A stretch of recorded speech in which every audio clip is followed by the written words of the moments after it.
Եվ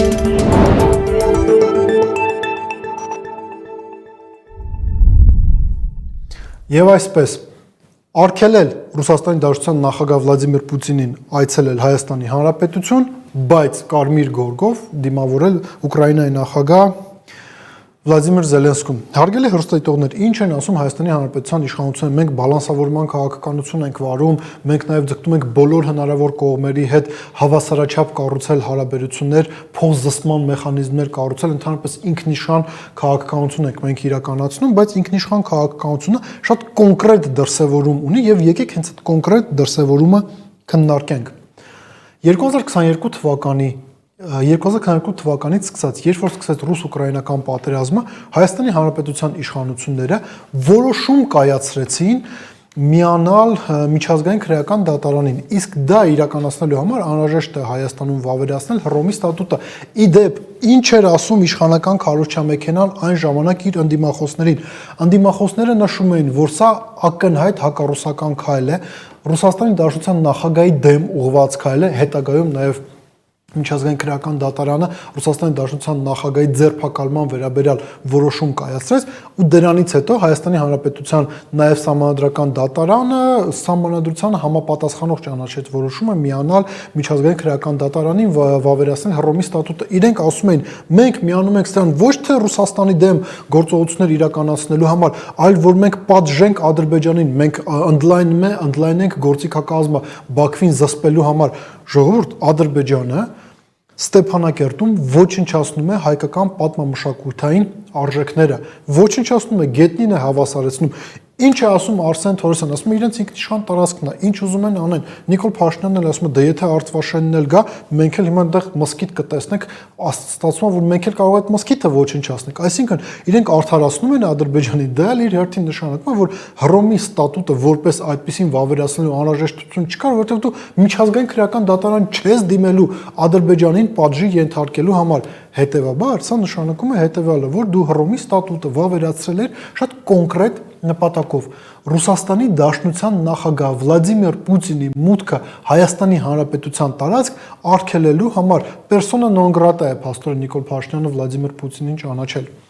Հիմա գանք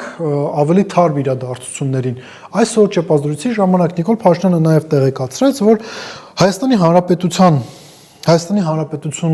սպասում է իր տարածքում, պատրաստ է նաև հյուրընկալել Ուկրաինայի նախագահ Վլադիմիր Զելենսկուն, որտեղ Ուկրաինան հանդիսանում է եվրոպական այդ համայնքի ներկայացուցիչ, բոլորին էլ ուրախ են լինելու դիմավորել, ընդունել,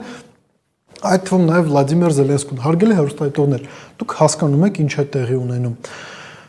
Ռուս-ուկրաինական հակամարտության այս շրջանակներում, այս փուլում դու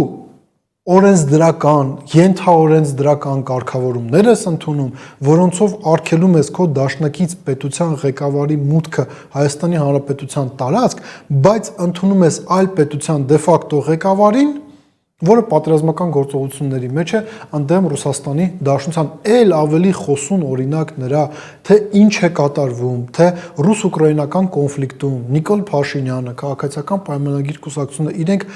որ կողմն են, իրենք ում են պատրաստ աջակցել, նույնիսկ հասկանալով, թե Հայաստանի Հանրապետության համար դա ինչ հետևանքներ կարող է ունենալ, առնվազն տնտեսական առումով։ Սրանից ավելի լավ օրինակ երևի բարդ կլիներ պատկերացնել, երբ որ մենք նաև հիշում ենք երեկվա Ալեն Սիմոնյանի խոսքերը, ով փաստացիորեն ասում էր, որ հունիսի 7-ի ընտրությունները անկախության հանրաքվե են, հերթական անկախության հանրաքվե, ումից անկախության հանրաքվե, Ռուսաստանի Դաշնությունից, այն էլ այն պայմաններում, որ դուք ինտեգրում եք Հայաստանի Հանրապետությունը թուրքական աշխարհին։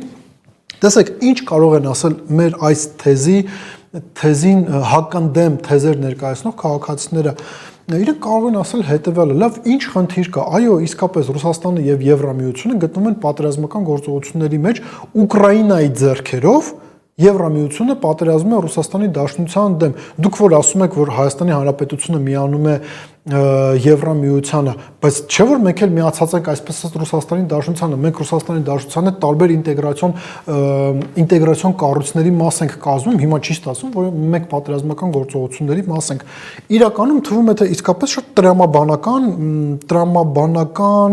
մոտեցում է, բայց 2022 թվականից սկսած ռուս-ուկրաինական պատերազմի մեկնարկից ի վեր Հայաստանի Հանրապետությունը շարունակում է լինել դե ֆակտո ՀԱՊԿ անդամ։ Հարգելի հեռուստադիտողներ, Ռուսաստանի Դաշնությունը Հայաստանին կամ ՀԱՊԿ անդամ այլ պետություններին, որոնք ունեն պարտավորություն կողմերի ինքնիշխանությանը, տարածքային ամբողջականությանը վտանգի պարագայում գալ միմյանց օգնության, Ռուսաստանի Դաշնությունը երբևիցե դիմել է ՀԱՊԿ անդամ պետություններին, խնդրելով ռազմական ուղիղ աջակցություն, այսինքն զենք ուղարկեք, զորք ուղարկեք, զինամթերք ուղարկեք, եկեք օրինակ մեր հետ միասին Կուրսկի շրջանը պահեք։ Հյուսիսային Կորեայի զինվորներին իրենք կանչեցին, բայց ՀԱՊԿ-ին չդիմեցին։ Եվս մի կարևոր նրբերանգ, տեսեք, անկեղծ նաև սա մենք պետք է արձանագրենք, տնտեսական գործիքները վերածվել են քաղաքական պատժի դրսևորումներից մեկի մեր օրերում։ Ամերիկայի Միացյալ Նահանգները, Եվրամիությունը տնտեսական պատժամիջոցներ են կիրառում Ռուսաստանի Դաշնության դեմ, փորձելով զսպել Ռուսաստանի Դաշնության տնտեսական զարգացումը, ինչը տրամաբանորեն նաև պետք է ազդի իր ռազմական ներուժի վրա։ Ռուսաստանի Դաշնությունն էլ ինքը իր հերթին որոշակի գործողություններ է իրականացնում ընդդեմ իրեն թշնամի հանդիսացող պետությունների։ Այս կամ այն ապրանքների արտահանումը սահմանափակում է, Պուտինը օրինակ վերջերս նաև ասում էր այն մասին, որ մինչև Եվրամիությունում որոշում կկայացվի, որ իրենք արգելում են Ռուսաստանից ցանկացած տեսակի նավթ կամ էներգակիրներ գնելու որոշումը, ռուսները իրենք որոշում, որ այլևս նավթ եւ այլ էներգակիրներ Եվրամիությանը չեն վաճառում։ Ինչի համար ենք սա նշում։ Տեսեք, Ռուսաստանը արդյոք այս իրավիճակում պահանջ է դրել Հայաստանի Հանրապետության առջև այլ երկրներից ԵԱՏՄ անդամ չհանդիսացող պետությունից այլևս որևիցե ապրանք չգնել կամ միանալ ինչ-որ տնտեսական պատժամիջոցներին ընդդեմ Եվրամիության, որը Ռուսաստանի Դաշնությունը իր հնարավորությունների չափով իրականացնում է, չի եղել։ Իսկ Եվրամիությունը արդյոք Հայաստանի Հանրապետության նկատմամբ չունի մի շարք պահանջներ, որոնք կապված են նաև Ռուսաստանի պատժամիջոցների համակարգին միանալուն։ Գաղտնիք չէ, որ հայկական բանկերից այս պայմանությամբ փաստացիորեն գրեթե անհնար է Ռուսաստան դրամական փոխանցումներ կատարել։ Սա Հայաստանի որոշումն է եվրոպացի գործընկերների հետ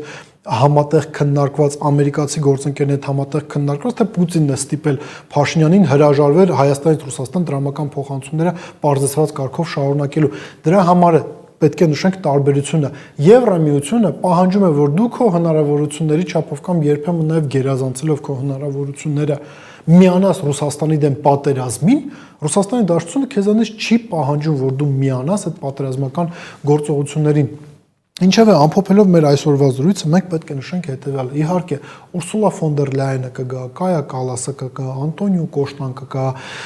Էմանուել Մակրոնը իր տիկնոջ հետ կգա, իրենք նաև միասին կգնան Գյումրի, որտեղ տեղակայված է 102-րդ ռազմաբազան։ Իդեպ Նիկոլ Փաշինյանը գնալու է Մակրոնի հետ Գյումրի ոչ թե այն պատճառով, որ իր վարկանիշը Գյումրիում ցածր է եւ նա փորձում է դրանով բարձրացնել իր վարկանիշը, այլ որովհետեւ այնտեղ կա 102-րդ ռազմաբազա։ Սա եւս մեկ ժեստ է ընդդեմ Ռուսաստանի Դաշնության գրգռելու համար Ռուսաստանի Դաշնությանը։ Բայց ամենակարևորը, հարգելի հեռուստադիտողներ, Եվրամիությունը ինքը իհարկե գոյություն ունի, բայց Եվրամիության պաշտոնյաները կգնան, իսկ Հայաստանի Հանրապետությունը կշարունակի մնալ աշխարհագրական առումով այն նույն դիրքում, որում ինքը եղել է։ Հայաստանի Հանրապետությունը կշարունակի մնալ այն խնդիրներով, որով նա ապրել է միջև եվրոպական ընտանիքի գագաթաժողովը, իսկ այն հանգամանքը, որ մենք ուղիղ միանում ենք հակառուսական ճամբարին, այն ճամբարին, որը ֆինանսական եւ այլ առումով աջակցում է Ուկրաինայի Ռուսաստանի դեմ պատերազմին, վկայում է հետեւյալի մասին, որ այդ խնդիրները իրենք ել ավելի են խորանալու։ Ու այստեղ շատ լեգիտիմ հարց է հանդիսանում, եթե ադրբեջանցիները ի վերջո օգտվելով հայ-ռուսական խնդիրներից,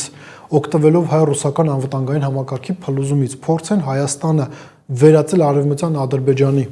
Կայա Կալասը գալու է դիրքերում կանգնի եւ պաշտպանի Հայաստանի Հանրապետության տարածքային ամբողջականությունը, թե ոչ։ Մտածեք այդ մասին, ավելին մտածեք այդ մասին հունիսի 7-ին սպասվելիք ընտրությունների համատեքստում։ Մտածեք այդ մասին։